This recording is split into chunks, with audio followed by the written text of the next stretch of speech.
Hello दोस्तों, आज के इस वीडियो में हम डिस्कस करेंगे सीटेट पेपर 2 2018 के साइंस के क्वेश्चंस। चलिए शुरू करते हैं। Question number 1, the longest snake found in the world are. संसार में पाए जाने वाला सबसे लंबा सर्प है। आपके ऑप्शंस हैं wiper, anaconda, Bhoj, reticulate, Python.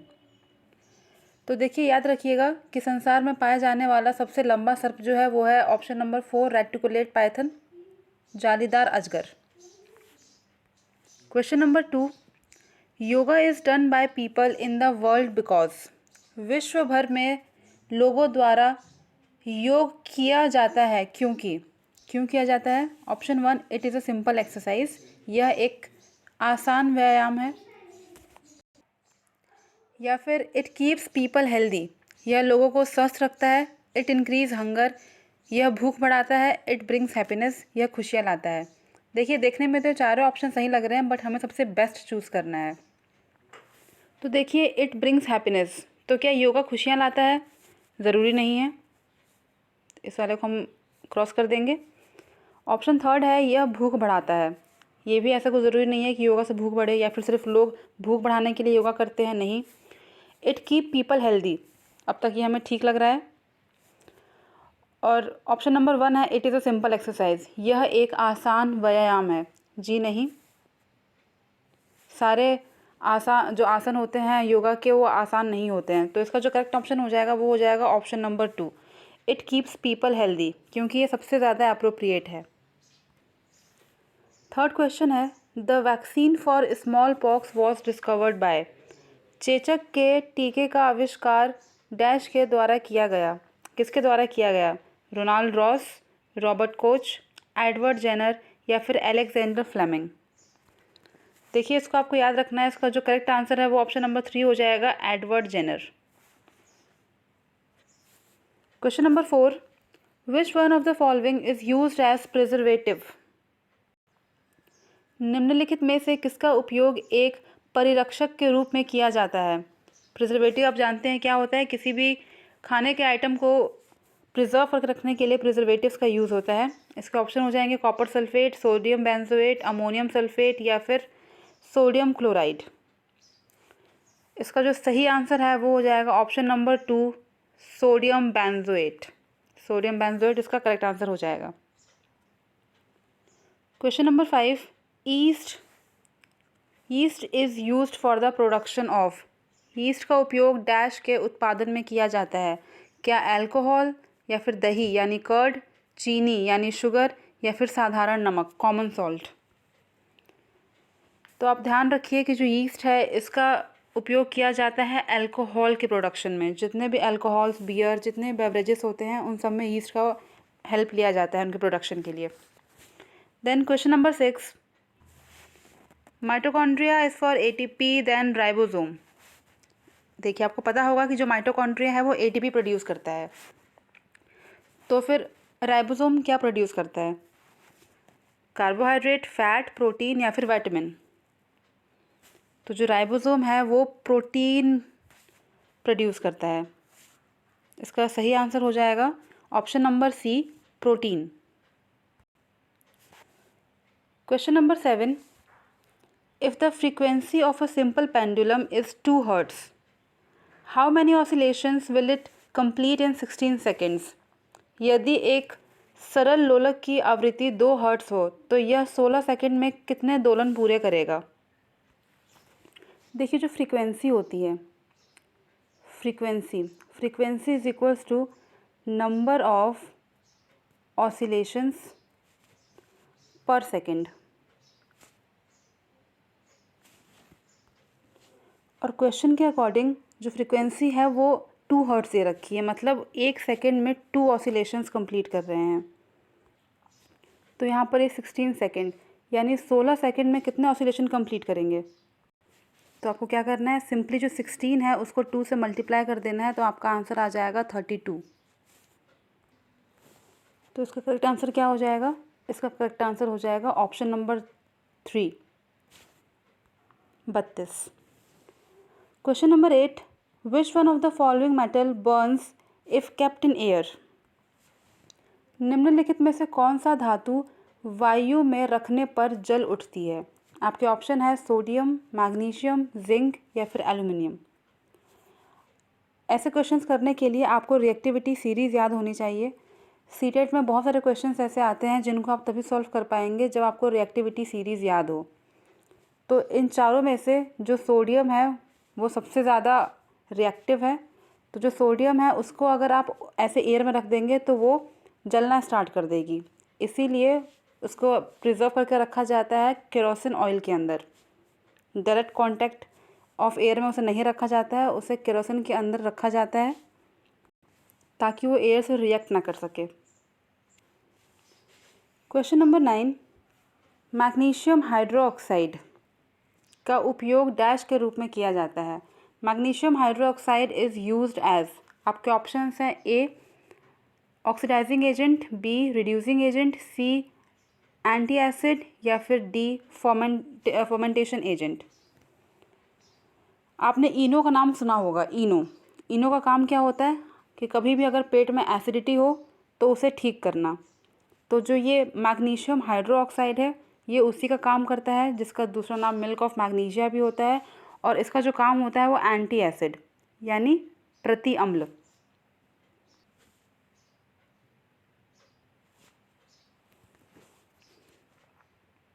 Magnesium hydroxide is used as anti-acid. Question number 10. Which one of the following gases burn with pop sound? निम्न में से कौन सी गैस पॉप की ध्वनि के साथ जलती है? आपके ऑप्शंस हैं ऑक्सीजन, हाइड्रोजन, नाइट्रोजन ऑक्साइड या फिर सल्फर डाइऑक्साइड। इसका करेक्ट आंसर हो जाएगा option number B, hydrogen. Hydrogen एक ऐसी गैस है जो हमेशा पॉप साउंड के साथ बर्न होती है। देन क्वेश्चन नंबर 11 जो कि इस पेपर का 71st क्वेश्चन है। Which of the following is are example of non contact force? निम्न में से कौन सा असंपर्क बल का उदाहरण है? First gravitational force, second muscular, third magnetic, fourth both A and B. गुरुत्वाकर्षण बल, पेशीय बल, चुंबकीय बल या फिर ए और दो दोनों। तो देखिए इसमें जो आप देखेंगे कि जो ऑप्शन नंबर ए है ग्रेविटेशनल फोर्स, ये भी एक नॉन कॉन्टैक्ट फोर्स है, और option number third magnetic force, चुंबकीय बल, ये भी एक नॉन कॉन्टैक्ट फोर्स है। तो इसका जो करेक्ट आंसर है वो फर्स्ट और थर्ड दोनों होगा। क्वेश्चन में इसमें मिस्टेक था जिसमें बोथ 1 एंड 2 लिखा है, इसकी जगह पर बोथ 1 एंड 3 होना चाहिए। तो इसका जो करेक्ट आंसर आपका हो जाएगा वो ग्रेविटेशनल फोर्स और मैग्नेटिक फोर्स दोनों हो जाएगा। जो आपका ऑप्शन नंबर बी है मस्कुलर फोर्स, वो एक कॉन्टैक्ट फोर्स है, लेकिन ग्रेविटेशनल और magnetic force non contact force है। चलिए बढ़ते हैं नेक्स्ट क्वेश्चन के ऊपर। Question number 12, diabetes is controlled by, मधुमेह रोग किस हार्मोन द्वारा नियंत्रित होता है? आपके ऑप्शन है ए थायरॉक्सिन, बी एड्रेनलिन, सी इंसुलिन, डी थाइमोसिन। तो देखिए जो डायबिटीज़ है इसको कंट्रोल करने वाला जो हार्मोन है वो आपके पैंक्रियास से सिक्रीट होता है, और इसका सही आंसर हो जाएगा ऑप्शन नंबर थर्ड इंसुलिन। जी हाँ, इंसुलिन एक ऐसा हार्मोन है जो डायबिटीज़ को कंट्रोल करने में हेल्प करता है। अगर इंसुलिन का प्रोडक्शन कम हो जाए या बंद हो जाए तो फिर उस कंडीशन में जो पर्सन है वो डायबिटीज़ से यानी मधुमेह से ग्रसित होगा। Question number 13, which one of the following is not a product of petroleum? निम्नलिखित में से कौन सा पेट्रोलियम का उत्पाद नहीं है? नहीं है, आपको ध्यान रखना है, नहीं है। इसके ऑप्शन है केरोसिन यानी मिट्टी का तेल, बी सीएनजी मतलब कंप्रेस्ड नेचुरल गैस, थर्ड है पैराफिन वैक्स, और फोर्थ है बिटुमिन। इनमें से कौन सा पेट्रोलियम का प्रोडक्ट नहीं है? तो देखिए जो केरोसिन, पैराफिन वैक्स और बिटुमिन ये तीनों ही पेट्रोलियम के प्रोडक्ट हैं, पर जो आपका ऑप्शन नंबर सेकंड है सीएनजी पेट्रोलियम का प्रोडक्ट नहीं है। बढ़ते हैं नेक्स्ट क्वेश्चन की तरफ। Question number 14, red data book contain a record of, red data book dash का रिकॉर्ड रखती है? Endangered species, extinct species, flora या फिर फौना। इसका जो सही आंसर हो जाएगा वो हो जाएगा option number A, endangered species, संकटापन्न प्रजातियाँ।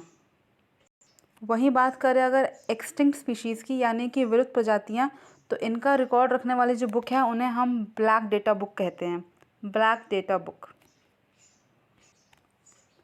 Question number 15, why are the soles of the shoes traded?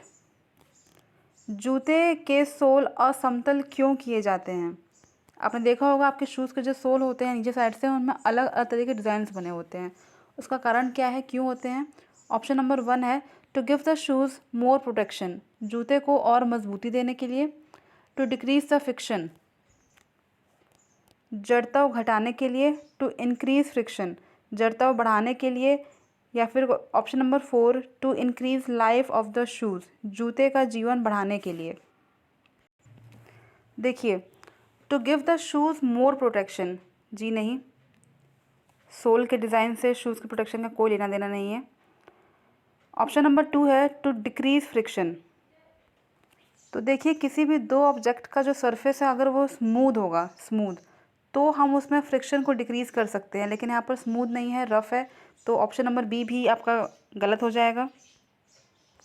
Then है option number C, to increase friction, तो ये आपका बिल्कुल सही आंसर हो जाएगा, टू इंक्रीज फ्रिक्शन। और again 4, to increase life of the shoes, तो ये दोबारा से आपका इनकरेक्ट ऑप्शन हो जाएगा। अगर शूज़ में फ्रिक्शन नहीं होगा तो आप चल ही नहीं पाएंगे, आप गिर जाएंगे, इसीलिए फ्रिक्शन बहुत ही इम्पॉर्टेंट है। Then question number 16, Sarika took distil water in a bottle and try to find whether it conducts electricity और not, what is she likely to find? Sarika ने आंसू जल एक बोतल में लिया और पता लगाने की कोशिश की कि वह विद्युत का सुचालक है या नहीं, उसे क्या प्राप्त होने की संभावना है। Option 1, it is a good conductor of electricity, यह विद्युत का सुचालक है। Option number B, it is an insulator, यह एक विद्युत रोधी है। Option number 3, it is poor conductor of electricity, यह विद्युत का कमज़ोर चालक है। Option number 4, none of the above, उपरोक्त में से कोई नहीं। इसका जो सही जवाब है वो हो जाएगा option number 3, it is a poor conductor of electricity, यह विद्युत का कमज़ोर चालक है।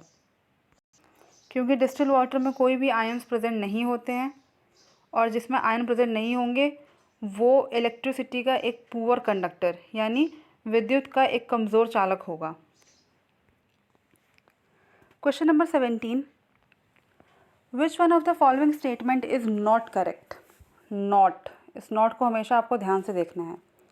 निम्नलिखित में से कौन सा कथन सत्य नहीं है? First, there is a minimum limit of current which can safely flow in the electric circuit, किसी विद्युत परिपथ में सुरक्षित प्रवाहित होने के लिए विद्युत धारा की न्यूनतम सीमा है। Option number 2, there is a maximum limit of current which can safely flow in the electric circuit, किसी विद्युत परिपथ में सुरक्षित प्रवाहित होने के लिए विद्युत धारा की अधिकतम सीमा है। Option 3, fuses are inserted in electric circuit of all the buildings, सभी भवनों में विद्युत परिपथों में फ्यूज़ लगाए जाते हैं। Option number 4, if the proper fuse is inserted in a circuit it will blow of if the current is more than the safe limit, यदि परिपथ में उपयुक्त फ्यूज़ लगाया जाए तो सुरक्षित सीमा से अधिक विद्युत धारा होने पर यह उड़ जाएगा। तो देखिए, इसमें आपको नॉट पूछा है, मतलब इसमें से गलत कौन सा है? तो अगर ऑप्शन नंबर डी देखें, if the proper fuse is inserted in a circuit it will blow of if the current is more than the safe limit, बिल्कुल सही बात है। अगर किसी भी बिल्डिंग में फ्यूज़ लगाया हुआ है और जितना भी आपका सेफ़ लिमिट ऑफ करंट है उससे ज़्यादा अगर करंट फ्लो होगा तो आपका ये फ्यूज़ जो है वो उड़ जाएगा और आपके बिल्डिंग्स जो हैं, अप्लायंसेस जो हैं वो बच जाएंगे। तो ये सही आंसर है। सही है मतलब गलत है, क्योंकि हमसे गलत पूछा गया है। ऑप्शन नंबर 3 जो है, fuses are inserted in electric sockets of all the building, बिल्कुल सही। जितनी बिल्डिंग्स होती हैं उन सब में फ्यूजेस इंसर्ट किए जाते हैं। फिर आता है option number 2, there is a maximum limit of current which can safely flow in the electric circuit, सही बात है। किसी भी इलेक्ट्रिक सर्किट में फ़्लो करने के लिए एक मैक्सिमम अमाउंट ऑफ करंट होता है। ये भी बिल्कुल सही है। फिर आता है आपका option number 1, there is a minimum limit of current which can safely flow in the electric circuit. तो देखिए मैक्सिमम अमाउंट ऑफ करंट तो होता ही है जो सेफ़ माना जाता है, लेकिन मिनिमम अमाउंट ऑफ करंट ऐसा कोई कॉन्सेप्ट नहीं है कि मिनिमम इतना ही होना चाहिए तभी वो सेफ़ माना जाएगा, तो ऐसा कुछ नहीं है। तो ये जो है ये आपका रॉन्ग ऑप्शन है, फर्स्ट वाला रॉन्ग है और जो रॉन्ग है वही राइट है, जो नेगेटिव है वही हमारा करेक्ट ऑप्शन है। तो जो आपका ऑप्शन नंबर 1 है बिल्कुल करेक्ट हो जाएगा। फिर आता है आपका question number 18, which one of the following places is most likely to be affected by the cyclone. निम्नलिखित में से किस स्थान की चक्रवात से सबसे अधिक प्राप्त होने की संभावना है। ऑप्शन है आपके पोरबंदर, पुरी, मुंबई, गोवा। इसका सही उत्तर जो है वो हो जाएगा option number B, Puri. Puri जो है वो उड़ीसा में है और उड़ीसा साइड में सबसे ज़्यादा साइक्लोन्स आते हैं। Then question number 19, the change in season on the earth occurs because. पृथ्वी पर ऋतुएं बदलती हैं क्योंकि। Option number first, the axis of rotation of the earth is perpendicular to the plane of its orbit.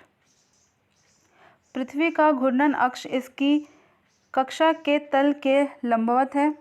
या फिर option number B, the axis of rotation of the earth is tilted with respect to the plane of its orbit. पृथ्वी का घूर्णन अक्ष इसकी कक्षा के तल से सापेक्ष झुका हुआ है। Option number C, the distance between the earth and the sun is not constant. पृथ्वी और सूर्य के बीच की दूरी नियत नहीं है। Option number 4, the axis of rotation of the earth is parallel to the plane of its orbit. पृथ्वी का घूर्णन अक्ष इसकी कक्षा के तल के समानांतर है। इसका जो सही आंसर है वो हो जाएगा आपका option number B, second option जो है, the axis of rotation of the earth is tilted with respect to the plane of its orbit. जो आपका सेकंड वाला ऑप्शन है वो आपका करेक्ट ऑप्शन हो जाएगा। देखिए क्वेश्चन नंबर 20 जो कि इस सेट का 80th क्वेश्चन है। There are 2 columns, column A and B. इसमें आपको मैच करने हैं, ये मैच द फॉलोइंग है। आपके ऑप्शंस हैं, first is canopy, decomposer, humus या फिर पॉर्क्यूपाइन और पॉर्क्यूपाइन। कॉलम बी में आपका दिया गया है dead plant and animal tissue, B है अ वाइल्ड एनिमल, थर्ड है माइक्रो ऑर्गेनिज्म, फोर्थ है ब्रांचेस ऑफ टॉल ट्री। देखिए जो मैच द फॉलोइंग होता है, अगर आपको इसका आंसर नहीं पता है तो आप इसे एलिमिनेशन मेथड से भी कर सकते हैं। कैसे कि कैनोपी डिकम्पोज़र, तो देखिए डिकम्पोजर्स जो होते हैं वो आपके क्या फंगस होते हैं, बैक्टीरिया होते हैं, और फंगस बैक्टीरिया क्या है, हमारे माइक्रो ऑर्गेनिज्म है। तो डिकम्पोज़र का बी का जो है वो थर्ड है, ये हमें पता चल गया है। अब एक बार देख लेते हैं कि बी का जो थर्ड है वो कौन कौन से ऑप्शंस में है। सेकंड में है और फोर्थ में है। इसका मतलब जो फर्स्ट वाला है ये हमारा आंसर नहीं होगा, थर्ड वाला ये भी हमारा आंसर नहीं होगा। तो इन दोनों को हम एलिमिनेट कर देते हैं। फिर देखते हैं कि ये ह्यूमस, पॉर्क्यूपाइन। तो देखिए ये जो पॉर्क्यूपाइन है, पॉर्क्यूपाइन एक वाइल्ड एनिमल का नाम है, वाइल्ड एनिमल। साही एक जंगली जंतु। तो आपको जो डी वाला है इसका सेकंड वाला हो जाएगा। तो डी का सेकंड किस में दिया हुआ है, ऑप्शन नंबर 4 में। ऑप्शन नंबर 4 जो आपका करेक्ट आंसर हो जाएगा। Canopy, branches of tall tree, decomposer, micro organism, humus, dead plant and animal tissue. तो इसका जो करेक्ट आंसर हो जाएगा क्वेश्चन नंबर 20 का वो हो जाएगा option number D. Question number 21, why is formative assessment important in science. विज्ञान में रचनात्मक अवलोकन क्यों महत्वपूर्ण है। ऑप्शन 1 जो है आपका, it is easy to conduct, यह लेना आसान है। ये इसको आप पहले क्रॉस कर लीजिए, क्योंकि पेडागॉजी में बीइंग अ टीचर आपको जो कुछ भी आसान है वो आपको नहीं करना है, जो बच्चों के लिए इम्पॉर्टेंट है आपको हमेशा उसकी तरफ जाना है। तो यह आसान है, इसको हम क्रॉस कर देंगे। It help in developing scientific temper in student. ठीक है, देखते हैं नेक्स्ट। इट इज़ डायग्नोस्टिक, यह निदानात्मक है। Option number 4, it help in better understanding of science, यह विज्ञान को अच्छे प्रकार से समझने में सहायक है। तो देखिए option number B, it help in developing scientific temper in student. Assessment क्या होता है? फॉर्मेटिव असेसमेंट, एक टाइप का असेसमेंट, एक टाइप का टेस्ट। तो इसमें साइंटिफिक टेम्पर का कोई लेना देना नहीं है। Then option number 3, it is diagnostic, ये जो है आपका करेक्ट आंसर हो जाएगा। यह निदानात्मक है। देखिए डायग्नोस्टिक या निदानात्मक, इसका मतलब क्या है? To know about the learners strength, weakness, skills etcetera. जो आपके लर्नर्स हैं, जो स्टूडेंट्स हैं, उनकी स्ट्रेंथ क्या है, उनकी वीकनेस क्या है, उन्होंने कितना सीखा है, ये सब जानने के लिए हम लोग फॉर्मेटिव असेसमेंट करते हैं। ठीक है, तो ये एक डायग्नोस्टिक टेस्ट है। तो इसका जो ऑप्शन नंबर 3 है ये सही उत्तर हो जाएगा। Next question, why are science fair organized in schools? विद्यालयों में विज्ञान मेला का आयोजन क्यों किया जाता है? Option number 1, to prepare student for higher education in science, ये जो है ये रॉन्ग ऑप्शन हो जाएगा, क्योंकि जो विज्ञान जो फेयर है, जो भी साइंस फेयर्स होते हैं, उनका डायरेक्टली हायर एजुकेशन से कोई लेना देना नहीं है। देन बढ़ते हैं नेक्स्ट ऑप्शन की तरफ, to help the student to score higher in the examination, गलत। जहाँ भी मार्क्स वगैरह की बात हो उसको आपको हमेशा क्रॉस लगाना है जब तक कि आपसे क्वेश्चन में नेगेटिव ना पूछा गया हो। Then question number 3, to nurture creativity and experimentation in science among students, विद्यार्थियों में विज्ञान में सृजन एवं प्रयोग करने की क्षमता का विकास करने के लिए, ये जो है ये आपका बिल्कुल सही आंसर हो जाएगा। Option number 3 will be the correct. Option number 4 की तरफ बढ़ें, to evaluate student on the basis of their performance, जी नहीं, आपको कभी भी बच्चों को इवेल्युएट नहीं करना है उनकी परफॉर्मेंस के बेसिस पर, आपको उन्हें कोई भी टैग नहीं देना है। तो इसका जो ऑप्शन नंबर 3 है वो बिल्कुल सही आंसर हो जाएगा। Next question, as a teacher which one of the following do you find most appropriate for scientific approach of teaching? एक शिक्षक के नाते निम्नलिखित में से किसे आप शिक्षण में वैज्ञानिक विद्या के लिए सबसे उपयुक्त समझते हैं?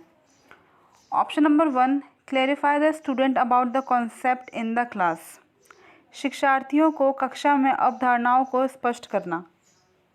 Option B second, show the use of technology for teaching concept, अवधारणाओं के शिक्षण हेतु तकनीकी का प्रयोग दिखाना। Option third, give project to the students, विद्यार्थियों को परियोजनाएं देना। Option number 4, ask the student to perform activities related to the concept, अवधारणाओं से संबंधित गतिविधियों को शिक्षार्थियों से कराना। इसका जो आपका करेक्ट आंसर हो जाएगा वो हो जाएगा option number 4, ask the student to perform activity related to the concept. जहाँ पर भी बच्चा सबसे ज़्यादा एक्टिव है वही आपका सही उत्तर होगा। Next question, according to NCF 2005, good science education is true to life, what does this mean? NCF 2005 के अनुसार अच्छी विज्ञान शिक्षा जीवन के प्रति सत्य है, इसका क्या अर्थ है? NCF 2005 के अकॉर्डिंग जो साइंस है वो रियल लाइफ से कैसे रिलेटेड है? आपका जो ऑप्शन नंबर 1 है, science should prepare the child to the world of work, यही आपका सही उत्तर हो जाएगा। विज्ञान बालक को कार्य की दुनिया में प्रवेश हेतु तैयार करे। Next question, which one of the following is not a quality of scientific attitude? Not, निम्नलिखित में से कौन सा वैज्ञानिक दृष्टिकोण का गुण नहीं है? Option number 1, open mindedness. देखिए जो ओपन माइंडेडनेस है वो साइंटिफिक एटीट्यूड की क्वालिटी है।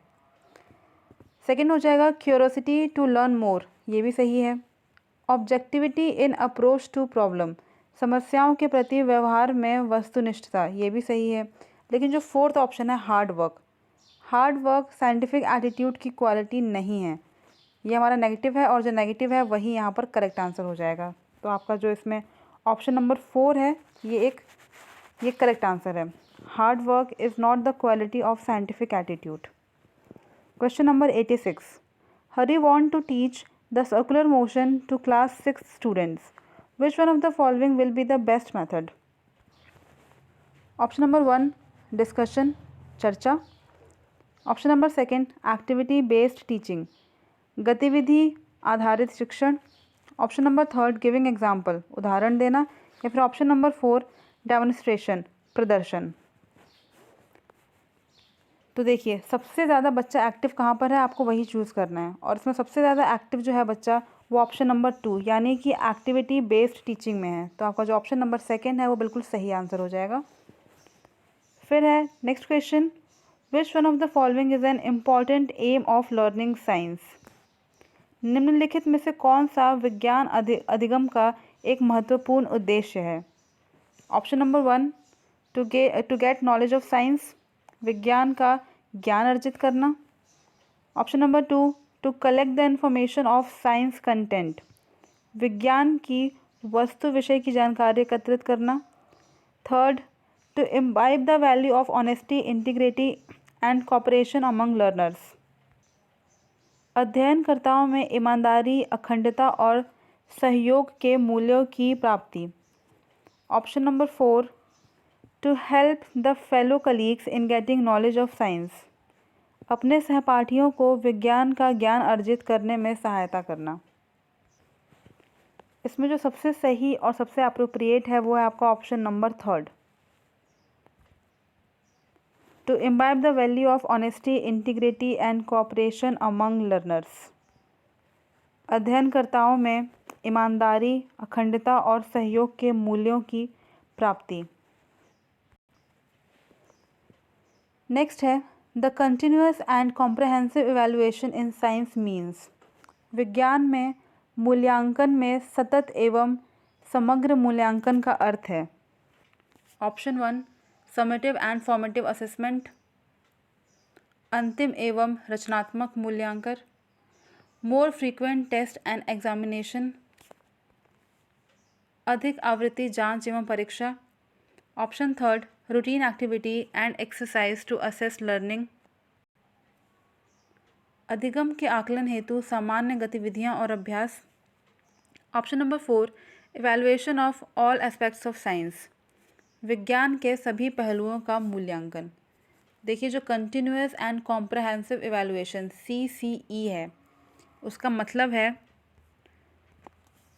Routine activity and exercise to assess learning, routine हर रोज़ हर तरीके से अलग अलग एक्सरसाइज करके बच्चों का आकलन करना, असेस करना कि बच्चों को कहाँ प्रॉब्लम है, क्या उनकी वीकनेस है, ये सब कुछ। इसी को हम CCE यानी कि कंटिन्यूअस एंड कॉम्प्रहेंसिव इवैल्यूएशन कहते हैं। Next, which one of the following is not a step of problem solving approach, निम्नलिखित में से कौन सा समस्या समाधान विधि का एक चरण नहीं है। फर्स्ट विजुअलाइजिंग द सिचुएशन, स्थिति की कल्पना करना, बिल्कुल सही है। ऑप्शन 2 अटेम्प्ट टू सॉल्व, समाधान का प्रयास करना, सही है बिल्कुल। अगर आप किसी प्रॉब्लम को सॉल्व करने की कोशिश ही नहीं करेंगे तो सॉल्व कैसे कर पाएंगे। देन थर्ड ड्राइंग कॉन्क्लूजन, निष्कर्ष निकालना, ठीक है। ऑब्जर्वेशन, अवलोकन, देखिए जो अवलोकन है ये आपका रॉन्ग है और जो रॉन्ग है वही यहाँ पर राइट है क्योंकि हमसे पूछा ही गलत गया था। इसका जो ऑप्शन नंबर 4 है ऑब्जर्वेशन वो सही उत्तर हो जाएगा। लास्ट क्वेश्चन इस सेट का, विच one of the following is a step of analogy strategy in science, निम्नलिखित में से कौन सा विज्ञान में अनुरूपता विधि का एक चरण नहीं है। ऑप्शन है map similarities, presentation of abstractions, interlinking concept and application, समानताओं का चित्रण, अमूर्तता एवं प्रस्तुतिकरण, अवधारणाओं को एक दूसरे से जोड़ना या फिर उपयोग। इसका जो सही आंसर है वो हो जाएगा ऑप्शन नंबर 1 मैप सिमिलैरिटी, समानताओं का चित्रण। तो ये था आपके पेपर 2 2018 के साइंस के क्वेश्चंस अगर आपको वीडियो पसंद आया हो तो आप हमसे जुड़े रहें ऐसे ही और क्वेश्चन और पेपर एनालिसिस के लिए। All the best for your exam. Bye, take care.